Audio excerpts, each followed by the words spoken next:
harsh winter, flowers in my garden have started to bloom. Bees are moving from blossom to blossom, doing the quiet work that keeps nature alive.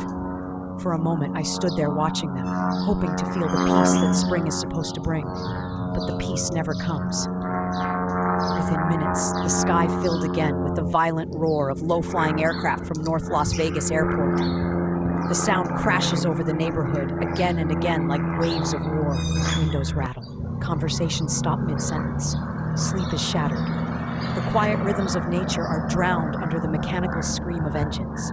This is supposed to be a residential community. Instead, it feels like living in a war zone. The air itself feels different now. Jet exhaust drifts down into our streets, our yards, our gardens. Into the same air children breathe while playing outside and families breathe while trying to enjoy their own homes. What should be clean desert air carries the residue of fuel and pollution. The bees still come to the flowers, but they have to live beneath the same thunder that we do. It's horrifying that we have to fight the government that we fund to protect our environment. The right to sleep through the night without the sky exploding overhead. The right to step outside in the morning and hear birds instead of lead-blowing engines. The right to feel safe inside our homes that have been shattered by FAA's low-flying toxic spewing planes. The right to breathe clean air instead of toxic fumes from FAA's nerve-wracking planes. Mass bombarding homes all day and night long. Spring should mean open windows, blooming gardens, fresh air, and quiet evenings. Instead, thousands of residents feel trapped inside their own homes, bracing for the next wave of aircraft noise to rip through the sky and shatter their ears. With planes flying so low and so often, people live with a constant fear that something could go wrong, that the risk of a crash or mid-air collision grows, while those responsible, from federal regulators to local authorities, show no regard for the safety, peace, and well-being of the community below. This isn't just an annoyance. It is noise pollution. It is polluted air that will give you cancer. The invisible fumes are insidious. These kind of kerosene contaminants are implicated in autism spectrum disorders and complications in pregnancy and Alzheimer's, dementia, and cardiovascular disease. This is systematic harassment of residents forced to live under inhumane and vile conditions that no community should have to endure. Day after day, night after night, it's the basic quality of life in a neighborhood where people simply wanted a peaceful place to live.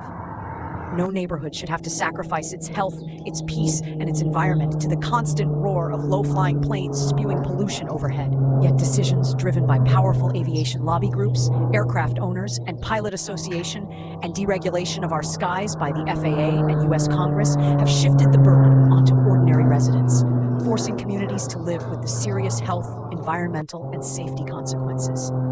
The people who live in such inhumane living condition here deserve to be heard and compensated for the environmental harm and health issues their community has endured. A terribly polluted airshed has an aviation planner that doesn't care, is invading privacy laws, leaking information to rogue air pilots, and is retaliating and provoking residents. Great. Just great. Absolutely unbelievable.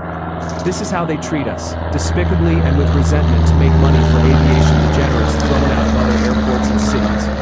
I called Derek in Susie Lee's office to complain about these aerobatic planes flying like crazy above our heads. Every 10 minutes or so, Derek is rude and indifferent towards the suffering of the residents and did not care that Susie Lee lost our vote. Derek was gloating and happy that Susie Lee lost our votes. Derek and Susie Lee do not care about old folk like us voting for them or not. They do not care about senior citizens and how this toxic air pollution is affecting our health. Real life on the ground always comes after aviation interests, no matter how trivial, superficial, and unnecessary those activities may be. And even though the public is forced to subsidize these activities through free land donations and free capital improvements paid for by taxpayers, it's legal corruption enabled by the FAA, and it's disgusting. The impacts general aviation and abusive GA mob, low-flying helicopters, small planes, stunt planes, and thrill joyriders impose upon those below are significant, especially noise and fear and stress reactions. Plus, too often, the margin of safety is cut too thin, leading to fatal accidents. Residents get to endure decades of stress and auditory torture, while their properties become increasingly less inhabitable. The airport-related pollutants and the traffic congestion destroy previously idyllic places. Homes become rundown rentals. Commercial blight sets in, including seedy lodging, and expansive rental car and parking lots.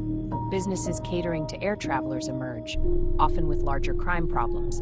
Nude bars, pawn shops, liquor stores and pot shops, and lots of empty shops abandoned due to the blight.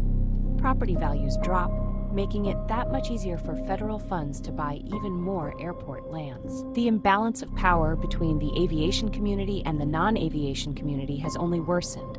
A minority increasingly dominates the majority in a classic inequity. This inequity is wrong.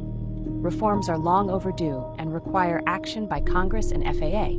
When will they step up and fix this? Protect your environment, protect your children, protect your home, and protect your community. Be the activist who pushes back when FAA and aviation industry cross the line. Thank you for your support.